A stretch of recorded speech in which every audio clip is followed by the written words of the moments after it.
Um dia a Carolina chegou em casa da escola e falou: pai, eu já sei o que vou ser quando crescer. O que você vai ser, filha? Eu vou ser bailarina. Eu falei: não, filha.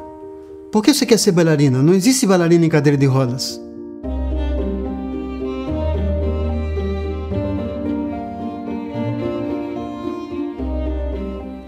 E eu assisti a coreografia delas chorando, porque eu percebi naquele dia que dançar não é com o corpo, dançar é com a alma.